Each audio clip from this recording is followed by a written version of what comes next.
उस अमराई में सावन के लगते ही झूला पड़ जाता और विजयादशमी तक पड़ा रहता। शाम सुबह तो बालक बालिकाएं और रात में अधिकतर युवतियां उस झूले की शोभा बढ़ाती। यह उन दिनों की बात है जब सत्याग्रह आंदोलन अपने पूर्ण विकास पर था। सारे भारतवर्ष में सम्राज्ञी धधक रही थी। दमन का चक्र अपने पूर्ण वेग से चल रहा था। अखबारों में लाठीचार्ज, गोलीकांड, गिरफ्तारी और सजा की धूम के अतिरिक्त और कुछ रहता ही न था। इस गांव में भी सरकार के दमन का चक्र चल चुका था। कांग्रेस के सभापति और मंत्री पकड़कर जेल में बंद कर दिए गए थे। इस दिन राखी थी। बहनें अपनी भाइयों को सदा इस अमराई में ही राखी बांधा करती थी। यहाँ सब लोग एकत्रित होकर त्योहार मनाया करते। बहनें भाइयों को पहले कुछ खिलाती, माला पहनाती, हाथ में नारियल देती और तिलक लगाकर हाथ में राखी बांधते हुए कहती, भाई इस राखी की लाज रखना, लड़ाई के मैदान में कभी पीठ न दिखाना।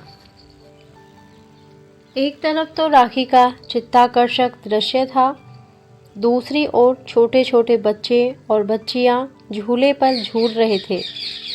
इनकी सुकुमार हृदयों में भी देश प्रेम के नन्हे नन्हे पौधे प्रस्फुटित हो रहे थे। बहादुरी के साथ देश के हित के लिए फांसी से लटक जाने में वे भी शायद गौरव समझते। पहले तो लड़कियां कजली गा रही थी। एकाएक एक छोटा बालक गा उठा, झंडा ऊंचा रहे हमारा। फिर क्या था, सब बच्चे कजली वजली तो गए भूल और लगे चिल्लाने, झंडा ऊंचा रहे हमारा। इसकी खबर ठाकुर साहब के पास पहुंची। अमराई उन्हीं की थी। अभी 3 ही महीने पहले वे राय साहब हुए थे। ऑनरेडी मजिस्ट्रेट वो थे ही और थे सरकार के बड़े भारी खैर ख्वाह। जब उन्होंने सुना कि अमराई तो असहयोगियों का अड्डा बन गई है, प्राय इस प्रकार वहाँ रोज ही होता है, तो वे बड़े घबराए। फौरन घोड़ा कसवा कर अमराई की ओर चल पड़े, किंतु उनके पहुँचने के पहले ही वहाँ पुलिस भी पहुँच चुकी थी। ठाकुर साहब को देखते ही दरोगा नियामत अली ने बिगड़ कर कहा, ठाकुर साहब, आपसे तो हमें ऐसी उम्मीद न थी। मालूम होता है कि आप भी उन्हीं में से हैं। यह सब आपकी ही तबीयत से हो रहा है, लेकिन इससे अमन में खलल पड़ने का खतरा है। आप 5 मिनट के अंदर ही यह सब मजमा यहाँ से हटवा दीजिए, वरना हमें मजबूर होकर लाठियाँ चलवानी पड़ेंगी। ठाकुर साहब ने नम्रता से कहा, दरोगा जी जरा सब्र रखिए, मैं अभी यहाँ से सबको हटवाए देता हूँ। आपको लाठियाँ चलवाने की नौबत ही क्यों आएगी। नियामत अली का पारा 110 पर तो था ही। बोले, फिर भी मैं आपको पहले से आगाह कर देना चाहता हूँ कि ज़्यादा से ज़्यादा 10 मिनट लगे नहीं तो मुझे मजबूरन लाठियाँ चलवाने ही पड़ेंगी। ठाकुर साहब ने घोड़े से उतरकर अमराई में पैर रखा ही था कि उनका 7 साल का लड़का विजय हाथ में लकड़ी की तलवार लिए हुए आकर सामने खड़ा हो गया। ठाकुर साहब को संबोधन करके बोला, दादा देखो, मेरे पास भी तलवार है, मैं भी बहादुर बनूंगा। इतने ही में उसकी बड़ी बहन कांति, जिसकी उम्र करीब 9 साल की थी, धानी रंग की साड़ी पहने आकर ठाकुर साहब से बोली, दादा ये विजय लकड़ी की तलवार लेकर बड़े बहादुर बनने चले हैं। मैं तो दादा स्वराज का काम करूंगी और चरखा चला चला कर देश को आज़ाद कर दूंगी। फिर दादा बतलाओ, मैं बहादुर बनूंगी कि ये लकड़ी की तलवार वाले। विजय की तलवार का पहला बार कांति पर ही हुआ। उसने कांति की ओर गुस्से से देखते हुए कहा, देख लेना, किसी दिन फांसी पर न लटक जाऊं तो कहना। लकड़ी की तलवार है तो क्या हुआ, मारा कि नहीं तुम्हें?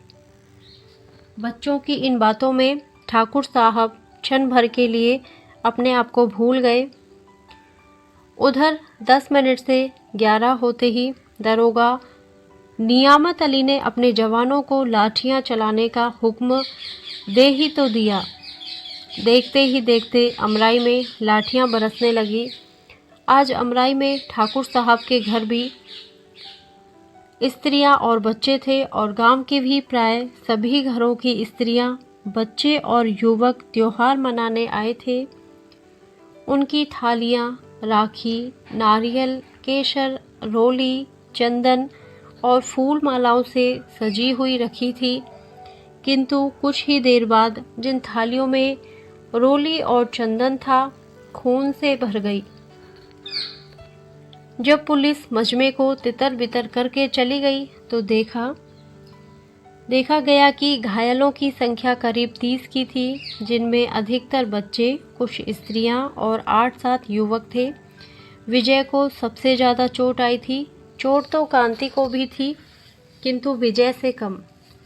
ठाकुर साहब का तो परिवार का परिवार ही घायल था। घायलों को उनके घरों में पहुंचाया गया और अमराई में पुलिस का पहरा बैठ गया। विजय की चोट गहरी थी, दशा बिगड़ती जा रही थी। जिस समय वह अपने जीवन की अंतिम घड़ियां गिन रहा था, उसी समय कोर्ट से ठाकुर साहब के लिए सम्मन आया। उन्हें कोर्ट में यह पूछने के लिए बुलाया गया था कि उनका आम का बगीचा असहयोगियों का अड्डा कैसे और किसके हुक्म से बनाया गया। ठाकुर साहब भी ऑनरेरी मजिस्ट्रेट का इस्तीफा, राय साहिबी का त्यागपत्र जेब में लिए हुए कोर्ट पहुँचे। उनका बयान इस प्रकार था, मेरा बगीचा असहयोगियों का अड्डा कभी नहीं रहा, क्योंकि मैं अभी तक सरकार का बड़ा भारी खैर खुआ रहा हूँ। मुझे सरकार की नीति पर विश्वास था और अपने घर में बैठा हुआ मैं अखबारी दुनिया का विश्वास कम करता था। मुझे यकीन ही नहीं आता था कि न्याय की आड़ में सरकार निरीह बालक, स्त्रियों और पुरुषों पर कैसे लाठियां चलवा सकती है। परंतु आज तो सारा भेद मेरी आंखों के ही आगे विषैले अक्षरों में लिखा गया है। मेरा तो यह विश्वास हो गया है कि इस शासन विधान में जो प्रजा के हित का नहीं है, अवश्य परिवर्तन होना चाहिए। हर एक हिंदुस्तानी का धर्म है कि वह शासन सुधार के काम में पूरा सहयोग दे। मैं भी अपना धर्म पालन करने के लिए विवश हूँ और यह मेरी राय साहिबी और ऑनरेरी मजिस्ट्रेटी का त्याग पत्र है। ठाकुर साहब तुरंत कोर्ट से बाहर हो गए।